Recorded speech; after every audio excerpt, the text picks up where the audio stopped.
it's a perfect example how most of us wake up in the morning and the first thing we do, we go on Instagram and go on Facebook and whatever. And someone asked, well, would you wake up in the morning and open the door to 100 people to come and start your day with into your house? No.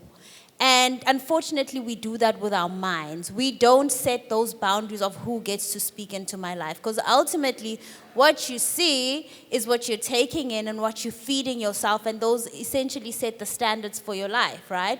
Psalms 1, verse 1 speaks about if you are those who are planted in the word, right? They are evergreen. They always have fruit, right? Because they meditate on the word day and night. Now, we are meditating on social media day and night. So where are we planted? In all of those influences. Now we are planted in all of those pressures, and now you feel like you're not good enough, right? So firstly, I think it's important to mention that social media is 3% of my life. Yes, my Instagram may look like you know who I am, where I am. By the time I've shared I was at Tasha's, I left 2 days ago. Honestly, and I will never ever switch on the camera while Brendan and I are having a disagreement. I will never put a video or vlog my children having a meltdown. I will put on the camera while we're dancing for Cotton On pajamas. That's fun. And we were talking to Archbishop about this, that he mentioned that he saw a video of us basically planting spinach, right? And I thought it was interesting because I was waiting for him to say something about maybe one of the spiritual conversations. And I said to him, that's one of the conversations Brendan and I are constantly having, that we have a responsibility where our ministry is that.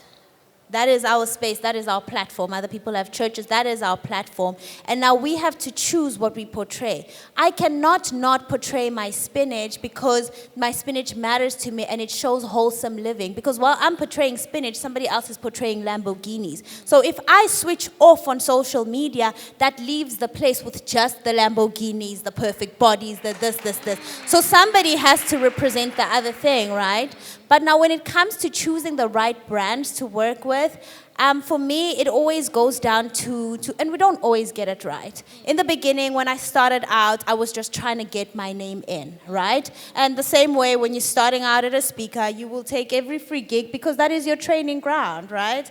And so in the beginning, we would take on brands and we would do the work. But now we're at a place where we say, okay, how is this serving other people? And serving looks different. I was talking to my team yesterday, and they were coming to me with ideas, brilliant ideas, loved them. And I said to them, okay, what is the return on investment?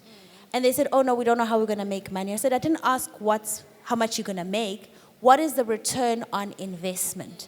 So every time before we work with a brand, before we take on a speaking engagement, the question is, what is the return on investment? Do I get more followers? Or do I get to show wholesome living? Or do I get to give something to somebody? Or do we get to portray a black family, a black Christian family that gets to have fun, that gets to serve God, and that gets to be successful? And that is our role. And in everything we do, that is important. We have to let go of the stigma that's been created, that as a Christian person, you can't look nice, you can't be successful. So our role is to show that you can be Christian, trust God, serve God, believe in God, and still be happy.